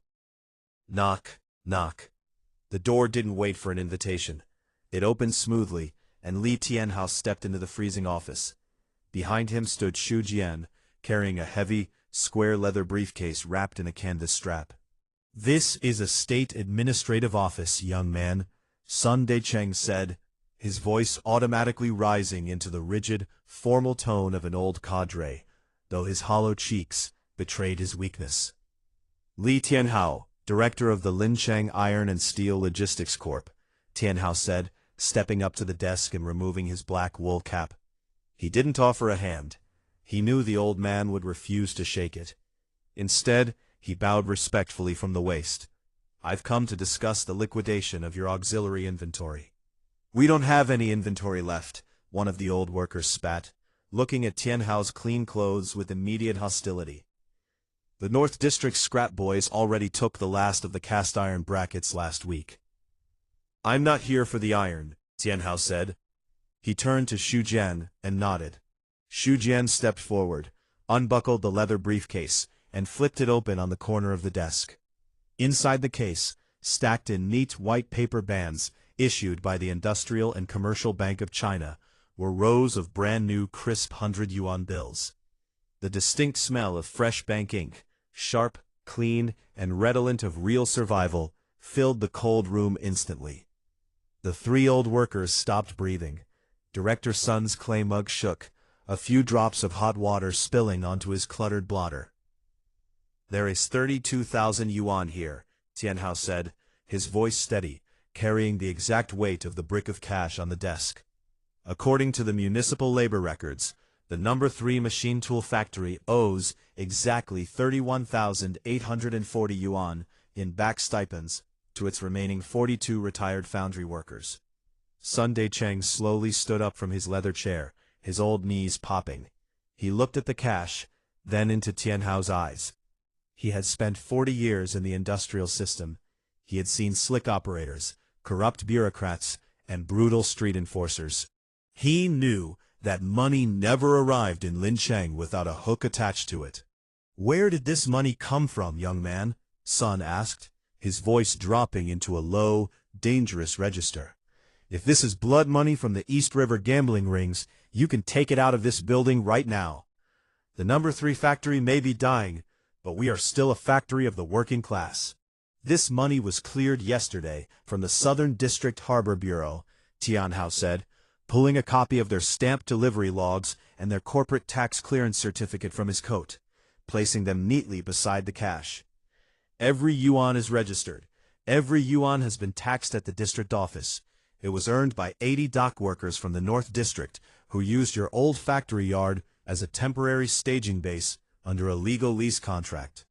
Tianhao stepped closer, his shadow falling across the old director's desk. I don't want your land, director son. I don't want your machinery. I want to hire your 42 retired foundry workers as senior quality assurance consultants for our logistics fleet. And I want the number 3 machine tool factory to sign an auxiliary partnership agreement with the Lincheng Logistics Corp. For the management of the number 4 wharf. The room went dead silent except for the wind rattling the loose window pane. One of the old workers looked at the cash, then at Sun Decheng, his voice breaking. Director, the children, the grain shop. Sun Decheng looked down at the bright red state seal on Tianhao's tax certificate. Then he looked at the fresh bank bands on the cash. He knew what Tianhao was. He wasn't stupid. This kid had the eyes of a wolf, the kind of wolf that was currently multiplying in the shadows of the market reforms. But this wolf had come through the front door, carried the state's own receipts, and was offering his dying brothers a way to buy bread without begging. If I sign this agreement, Sun Decheng said, his old hands resting on the edge of the desk, Deng Fu's people will come to this building before the ink is dry. They've been trying to buy our factory warehouse for 2 years for 20 cents on the yuan. Tianhao reached into his pocket, pulled out his pen, and laid it gently on top of the bricks of 100-yuan bills. If they come here, director, they aren't threatening an old factory manager anymore, Tianhao said, a small, cold smile touching the corners of his lips. They're interfering with a registered collective industrial auxiliary site, protected under the State Asset Security Act. If a single window is broken in this building, Inspector Zhao Ming's squad will have 20 warrants for economic sabotage issued within 48 hours. Tianhao leaned down, his eyes locking onto the old man's with an absolute, unshakable certainty. Sign the ledger, director. Let your workers eat. The era of the river toad is over. The era of the law has begun. The red ink of the number 3 machine tool factory's official state seal was thick, oily, and smelled faintly of vinegar. When Director Sun Decheng pressed the heavy brass stamp onto the auxiliary partnership agreement, the sound was a solid, final thud that echoed through the freezing administrative office like the closing of a cell door. It's done, Sun Decheng said, his voice flat, his old fingers leaving a faint gray smudge on the margin of the document. He didn't look at the leather briefcase full of cash. He looked at the 3 retired foundry workers who were already carefully counting the bundles of 100-yuan bills into an old canvas market bag. From today until December 31st, your trucks carry our factory name, young man. God help you if you drag it through the mud. We don't drag things through the mud, director, Tianhao said, picking up the signed master copy and sliding it into a clean manila envelope. We pave the mud over with concrete. Shujian, leave the secondary log. Shenger, we move. By the time they descended the cracked concrete steps of the administrative building, the gray twilight had settled completely over the northern district. The air was crisp, holding the sharp, ozone smell of an impending spring thunderstorm. Boss, Shujian said, his voice tight with an excitement he was trying desperately to suppress behind his calculator-slick exterior. We have the state guarantee. We have the harbor receipts. If we deliver this packet to the Maritime Bureau's main office tomorrow morning, Deng Fu's lease extension won't just be delayed, it will be legally dead on arrival. He won't wait for tomorrow morning, Tianhao said, stepping onto the gravel path. He didn't walk toward the trucks. He turned his face toward the dark, sprawling maze of the abandoned factory workshops to their right. What do you mean, boss? Ma Qiang asked, his hand instinctively checking the heavy spanner tucked into the waistband of his trousers. Deng Fu has 300 men on his payroll, but he only has 3 lawyers, Tianhao said, his boots crunching rhythmically against the loose cinders. One of those lawyers is his brother-in-law, who sits on the district zoning board. By 4 o'clock this afternoon, his brother-in-law already told him that the No. 3 factory's accounts were being cleared by a private logistics firm. He knows exactly what we did in that office. Tianhao stopped in front of the skeletal frame of the old No. 2 foundry workshop. The iron roof had long since collapsed, leaving a row of massive, rusted iron pillars staring up at the darkening sky, like a row of broken teeth. "He won't let that packet reach the bureau," Tianhao whispered. From the deep shadow behind the rusted pillars, the headlights of 4 vehicles clicked on simultaneously, blinding the boys with a sudden intersecting glare of harsh yellow light. The engines didn't roar. They idled with a low, heavy rumble, the distinctive, unpolished chug of local agricultural transport tractors modified for street enforcement. Their flatbeds modified with thick iron plates along the sides to act as mobile barricades. From behind the iron plates, 30 men stepped into the light. These weren't the dock workers or the small-time thugs from the North Station. These were Deng Fu's home guard, the core enforcement wing of the East River Transportation Circle. They didn't carry wooden staves or butcher knives. They carried 2-foot lengths of heavy, high-tensile industrial drilling cable wrapped in lead wire. And 3 men in the front carried long, hooked iron gaffs used for pulling timber logs off river barges. In the center of the headlights stood a man wearing a grease-stained leather trench coat that reached his shins. He was thin, with a long, horse-like face and a thick silver chain wrapped twice around his right wrist. This was Iron Face Gao, Deng Fu's chief security officer, a man who had spent 5 years in a southern labor camp for industrial extortion before returning to Lincheng to handle the river disputes. "Li Tianhao," Gao said, his voice completely level, devoid of the theatrical anger of Black Dog Liu or the grease-slicked bravado of Deng Fu. He was a professional. He treated violence like a production quota.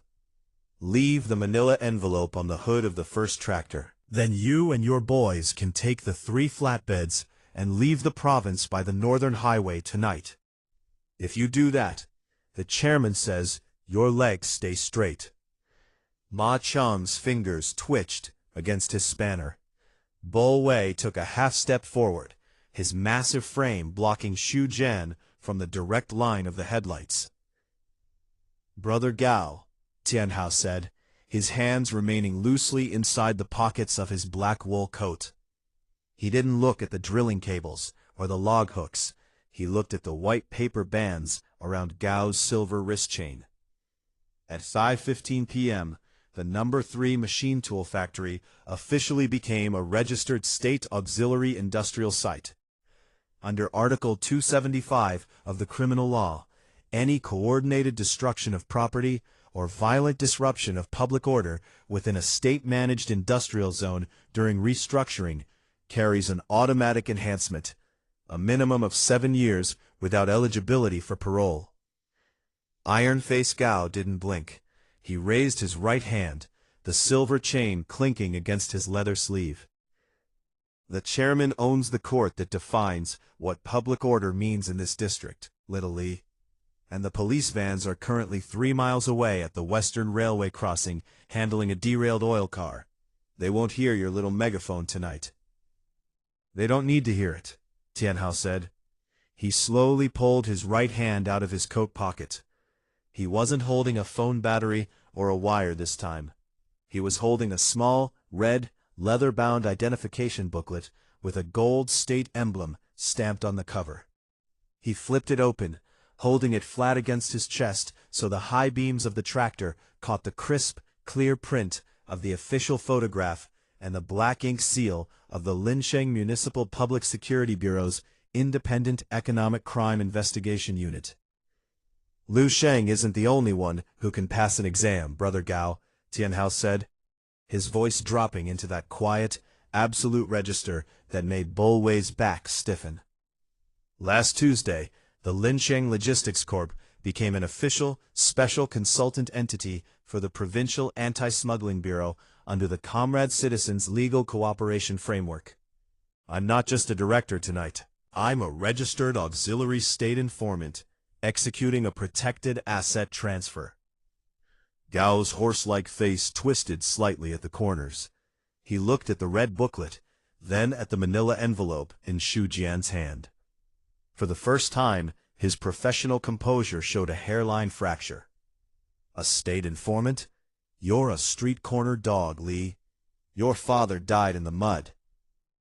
My father died because he didn't know that the state was changing its tools, Tianhao said, taking 3 steps forward until he was standing 5 feet from the first row of log hooks. The heat from the tractor radiators hit his face, smelling of unwashed grease and boiling coolant. Right now, Gao, your 30 men are standing inside a state-guaranteed property with weapons, attempting to extort an official document from an auxiliary state agent. This isn't a turf war over a harbor contract. This is a direct assault on an economic state investigation under Section 2, Article 385. Tianhao reached into his inner pocket, pulled out his black Nokia phone, and held it up. The screen wasn't blank. It showed an active, ongoing call to a 4-digit emergency number that didn't belong to the local precinct. This line goes directly to the Provincial Department of Justice's Special Task Force on Sub-District Corruption, Tianhao said, his eyes locking onto Gao's with the cold, absolute certainty of an executioner. The one that was formed 3 weeks ago to clean up the maritime shipping monopolies. Inspector Zhao Ming isn't at the railway crossing, Gao. He's sitting in a gray van 50 meters behind your 3rd tractor with an elite squad from the Municipal Anti-Riot Unit. As if the words themselves were a trigger, the deep, heavy darkness behind the factory gates erupted. 4 large, gray armored transport vehicles, not the standard blue and red cruisers of the local precinct, but heavy, window-graded tactical vans from the provincial capital, tore through the broken wooden fencing of the factory yard. Their sirens didn't scream. Their massive roof-mounted searchlights clicked on with a blinding blue-white intensity that turned the foundry yard into a stark, shadowless arena. State security. Nobody move. Drop the weapons. Drop them now. The roar from the megaphones wasn't the polite warning of a local patrolman. It was the synchronized command of 24 tactical officers stepping out of the vans, their black ballistic shields overlapping, their Type 79 submachine guns held at low ready. The 30 enforcers of the Home Guard froze. The log hooks dropped onto the gravel with a collection of sharp metallic clangs. The lead-wrapped drilling cables slid out of their leather-clad hands like dead snakes. Iron-faced Gao looked back at the gray vans, his mouth opening slightly, his silver wrist chain suddenly looking thin and useless against the glare of the state's tactical shields. He turned his head slowly back toward Tianhao, his eyes filled with a mixture of profound terror and a strange, unformed comprehension. The kid hadn't fought them with knives. He hadn't fought them with numbers. He had systematically built a trap out of the state's own shifting architecture, and they had walked into it with their boots on. You're not a gangster, Gao whispered, his knees trembling slightly as a tactical officer grabbed him by the shoulder and slammed him face first against the tractor's iron plate. I told you, Brother Gao, Tianhao said, calmly sliding his red booklet back into his coat pocket, as Inspector Zhao Ming walked past him, his face dark with grease dust, but his ulcer completely forgotten in the rush of the largest aggregate arrest in the history of the district. The era of the law has begun. Tell the chairman to find a better lawyer. Tianhao turned back to his brothers. Xu Jian was still holding the manila envelope against his chest, his knuckles white, his breath coming in short, sharp gasps. Bull Wei was staring at the tactical officers with his mouth wide open, his legal notebook clutched in his massive hand like a sacred text. Sheng-er, Tianhao said, his voice level as he walked back toward the gate. Get the truck started. The Maritime Bureau opens at 8:30 a.m. tomorrow, and I want our stamp to be the first one on the ledger. Correction note. The previous chronicle marked the breaking of the Home Guard as the 8th movement in our ledger. We now proceed to the true Chapter 9. Hashtag Chapter 9. The anatomy of a bureau. The dawn that broke over the Municipal Maritime Bureau on Friday morning did not possess the violent glare of the foundry headlights. It was a pale, bureaucratic white that leaked through the massive three-story plate glass windows of the Grand Hall, smelling of floor wax, wet umbrellas, and the cheap blue ink used for state-issued receipt vouchers. At 8:15 a.m., 15 minutes before the official iron grills were raised, Li Tianhao stood at the head of the secondary registration queue. He had not slept. The collar of his black wool coat was damp from the morning mist, and beneath his eyes lay two dark shattered crescents that spoke of a man who spent his nights calculating the precise clearance rate of provincial shipping lanes. Beside him stood Luo Sheng, his school uniform jacket swapped for a crisp, albeit slightly oversized white cotton shirt. Luo Sheng's fingers were clamped around the manila envelope containing the No. 3 factory's red-sealed auxiliary charter with the structural rigidity of a vice. "Boss," Luo Sheng whispered, his eyes darting toward the heavy mahogany doors of the director's inner office across the marble floor. "The third clerk at the desk? That's Zhou Lifeng. His cousin is the operations manager for Deng Fu's Western Dry Dock. If he takes our packet, he'll list it under pending review instead of immediate filing. That gives the chairman's legal team 48 hours to lodge an administrative counterclaim." Tianhao did not look at the clerk. He was watching his own right hand. The split skin across his knuckles had hardened into a dull brownish crust. "He won't list it under pending," Tianhao said, his voice flat and grounded. "Why not?" "Because at 8 a.m., the Provincial Discipline Inspection Commission's local bulletin published a 3-line notice," Tianhao said, pulling a folded copy of the Lincheng Daily Business Gazette from his pocket and handing it to the younger boy. The deputy head of the Maritime Registry, Zhou Lifeng's immediate supervisor, was taken into custody for serious structural infractions regarding the allocation of river transport licenses.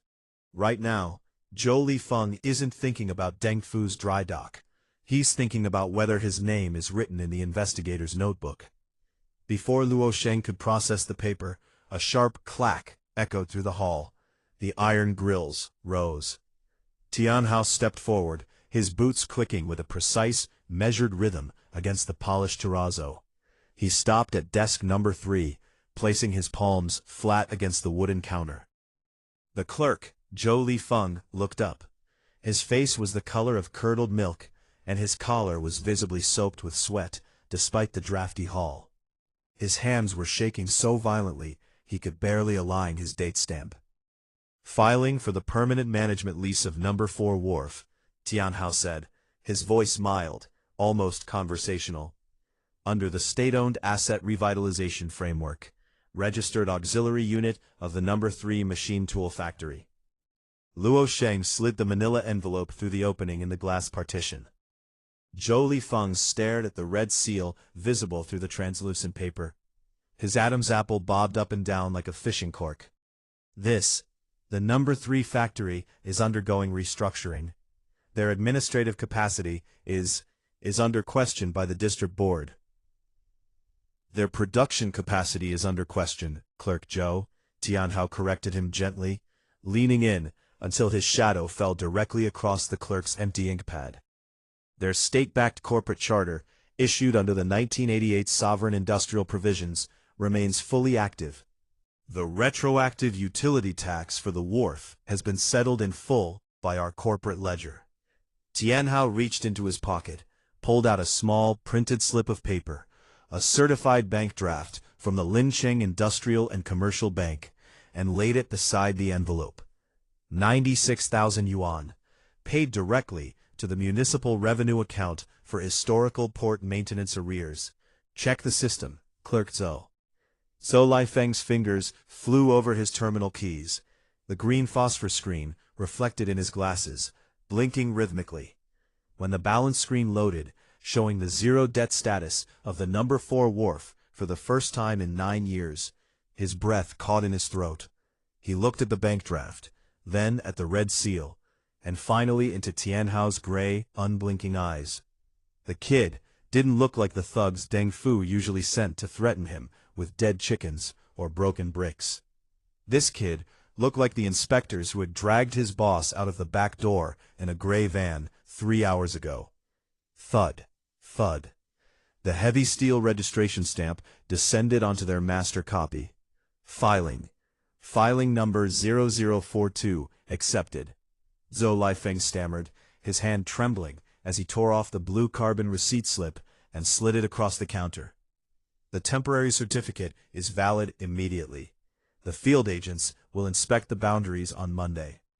Tianhao picked up the blue slip. He didn't celebrate, he didn't smile. He folded it carefully, twice, and slid it into the vest pocket, directly over his heart. Thank you for your service to the state infrastructure, Clerk Zhou, Tianhao said, bowing slightly before turning on his heel. Make sure the coffee is hot on Monday. We like our inspectors to be comfortable. The exit of the Maritime Bureau opened onto the grand municipal square, an expanse of gray granite bordered by ancient weeping willows that were just beginning to sprout their first green buds. Waiting at the bottom of the granite steps was a single, long black Hongqi sedan. Its engine was silent, but the rear window was rolled down exactly 3 inches, revealing a thin plume of premium Virginia tobacco smoke rising into the damp air. Standing by the rear door, his hands clad in soft calfskin gloves, was an old man with a face like an ivory carving. This was Lawyer Cheng, the personal legal advisor to the River Toad's parent conglomerate, a man who had successfully defended 42 high-level smuggling indictments between 1992 and 1998 without ever raising his voice in a courtroom. Director Li, Lawyer Cheng said as Tianhao reached the bottom step. His tone was smooth, perfectly cultured, holding the distinct accent of the capital's elite administrative circles. A very clean piece of work inside, truly. The chairman did not believe a 19-year-old from the northern scrap heaps could isolate a maritime deputy within 48 hours. Tianhao stopped 3 feet from the sedan. Lu Sheng instinctively tightened his grip on his satchel, his body stiffening as he recognized the emblem on the car's grille, the mark of the Provincial Transport Syndicate. The state isolated him, Lawyer Cheng, Tianhao said, his hands buried deep inside his coat pockets. I merely verified the date of the audit. Lawyer Cheng let out a low, aristocratic chuckle, tapping the ash from his cigarette onto the stone. The law is a very flexible instrument in Linchang, young man. Today you have the blue slip. Tomorrow the Provincial Development Board may decide that the number 4 wharf is required for a state-managed grain depot, and your auxiliary lease will be cancelled with 48 hours' notice and a compensation voucher of 300 yuan. The old lawyer stepped closer, the smell of his expensive tobacco cutting through the scent of wet granite. The chairman is a reasonable businessman. He understands that the Lincheng Logistics Corp now controls 80 pairs of very disciplined hands. He is prepared to offer you 30% of the number 4 wharf's transshipment revenue, 5 permanent slots on the North District Distribution Board, and a clean, unmonitored villa in the Western Hills for your personal use. Cheng smiled, his ivory teeth sharp in the gray morning light. No more sleeping in an abandoned textile mill, Director Li. No more dragging rusted iron with bleeding fingers.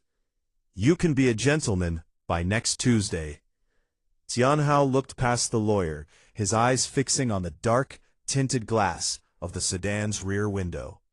He knew who was sitting behind that glass.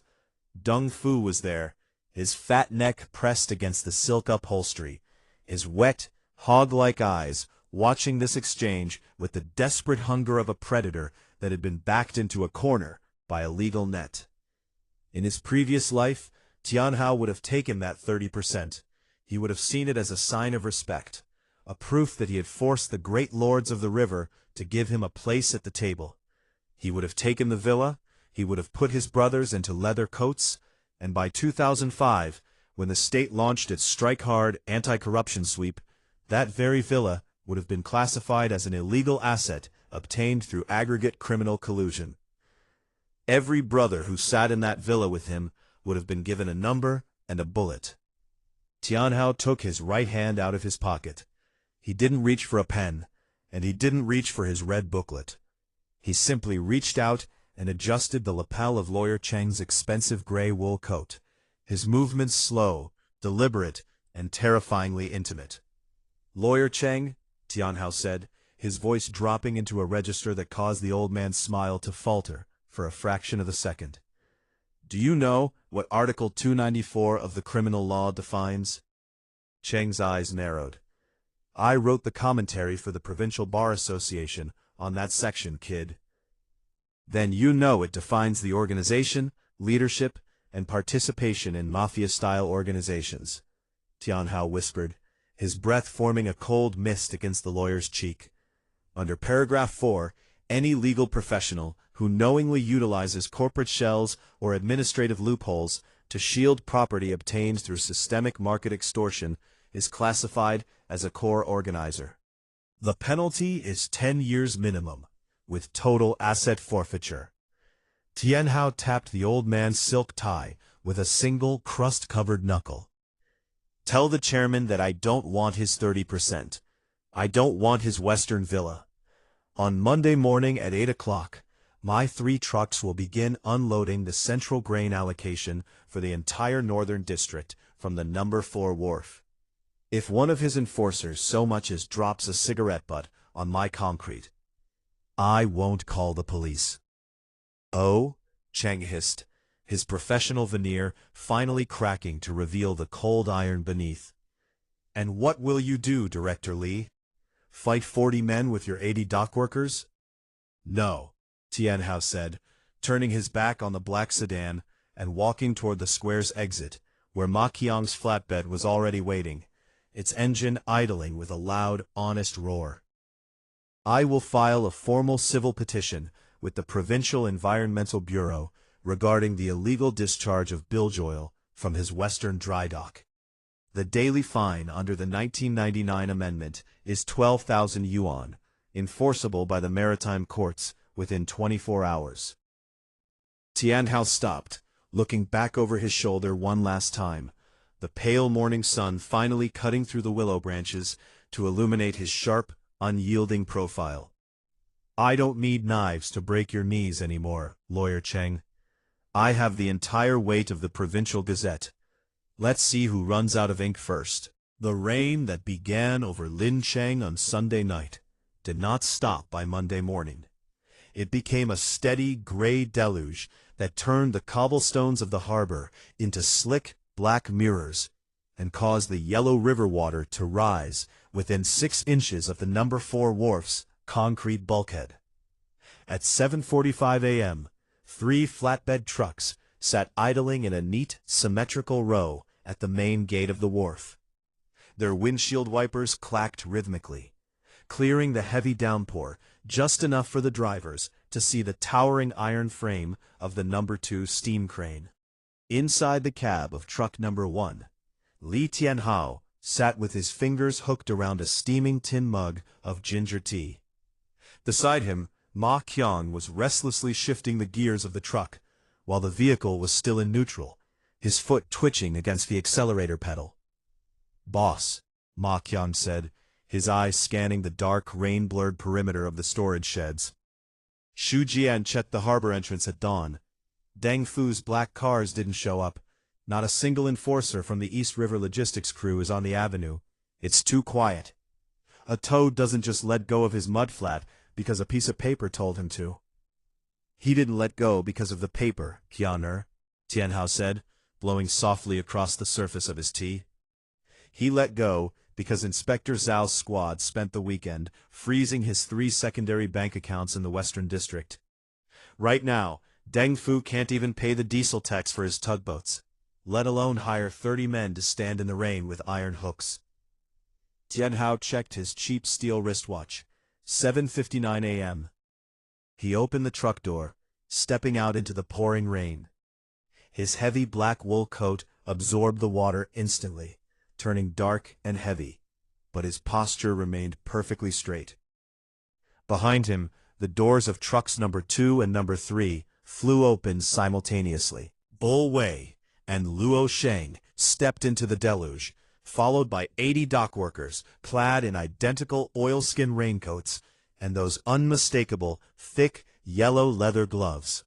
They stood in perfect formation on the concrete apron, not a shouting, chaotic mob of street thugs, but a disciplined, silent labor force waiting for the whistle. Bzzz. The harbor's 8 o'clock shift siren wailed across the yellow water. "Open the gates," Olway roared, his voice easily cutting through the thunder and the sound of the rain. He stepped up to the massive, rusted iron chain-link barriers of the No. 4 wharf, slid his legal ledger into his waterproof satchel, and unbolted the iron padlock with a heavy, satisfying clank. For the first time in 9 years, the gates of the No. 4 wharf were opened without a bribe changing hands. The work began with the clinical efficiency of an assembly line. 3 large grain barges from the Northern Agricultural Collectives were moored against the concrete bulkhead, their hatches open to reveal thousands of burlap sacks filled with winter wheat. This was the central grain allocation for the entire Northern District, the food that would supply every state-owned bakery and market stall for the next 3 months. Under the old management, unloading these barges was a 3-day process marked by broken sacks, stolen grain, and violent disputes over tally tickets. Today, under Tianhao's gaze, the 80 workers split into crews of 10. One crew hooked the sacks to the steam crane. Another crew stacked them onto the flatbeds. A third crew, supervised directly by Xu Jian, verified the weight on a portable electronic platform scale that had been calibrated by the State Bureau. "Truck number 1 loaded, 40 sacks, exactly 2,000 kilograms, Xu Jian shouted through the rain, his fountain pen tracing a sharp, clean line across his ledger.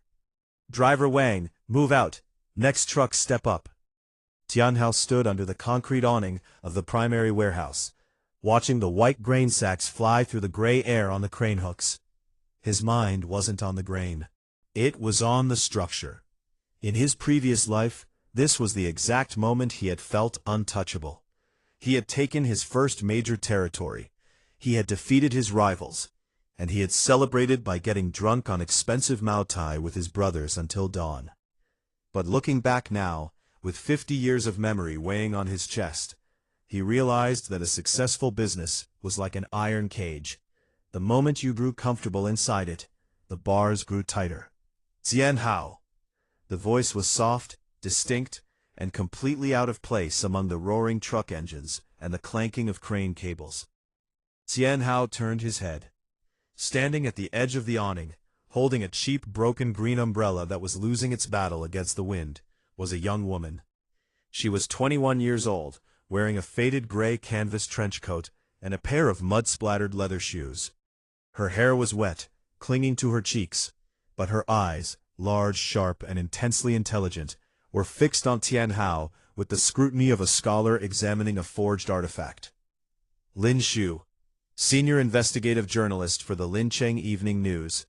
In the old timeline, Lin Shu had been the one who wrote the 4-part front-page exposé on the Iron Syndicate in 2011, detailing their control over the Western smuggling routes. Her reporting had driven the provincial procuratorate to form the special task force that eventually brought his empire down. Tianhao had hated her for a decade. He had even sent his men to smash her typewriter once. But when he was sitting in the high-security cell in 2026, waiting for his sentence, he had read her articles again in the prison library. They were the only honest things written about him. She hadn't called him a monster. She had called him a tragedy of the economic transition, a man who used the strength of his brothers to build a fortress in a city that had no place for honest labor.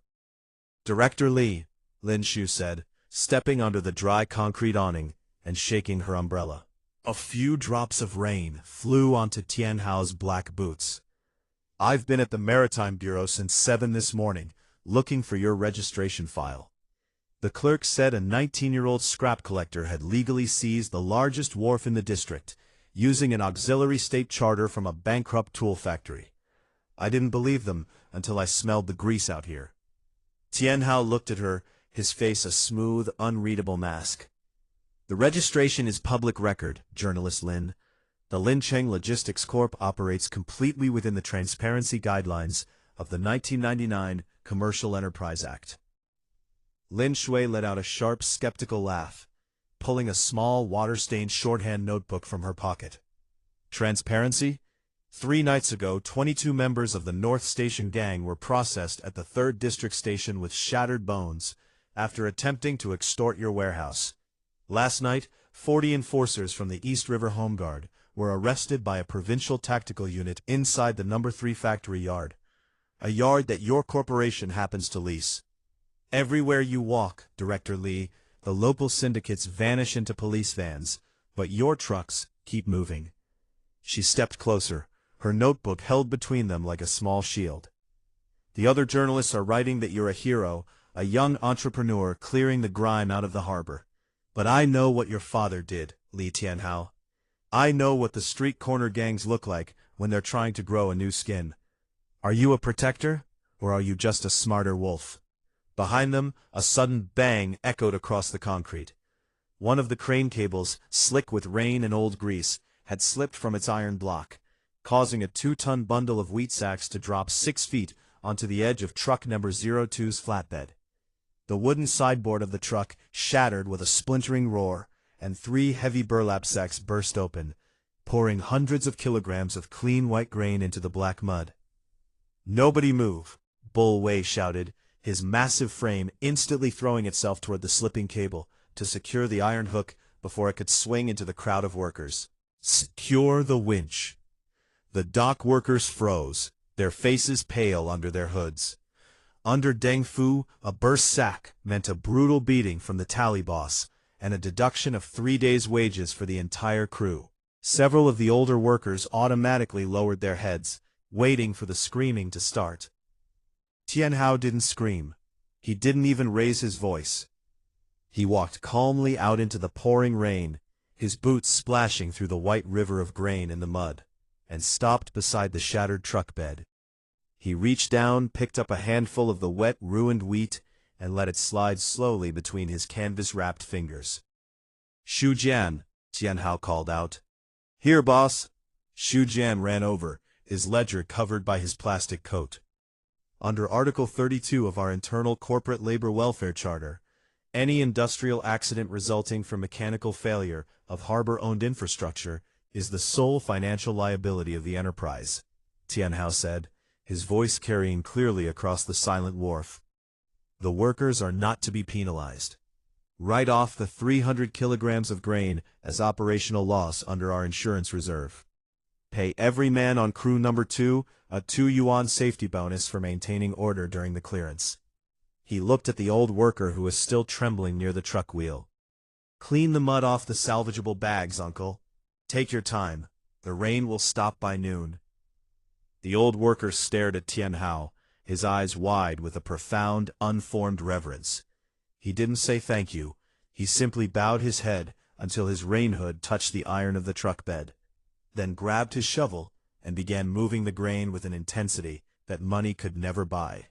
Tianhao walked back under the concrete awning, his coat dripping water onto the floorboards. He turned back to Lin Shui, who was standing with her notebook open, her fountain pen frozen 3 inches above the page.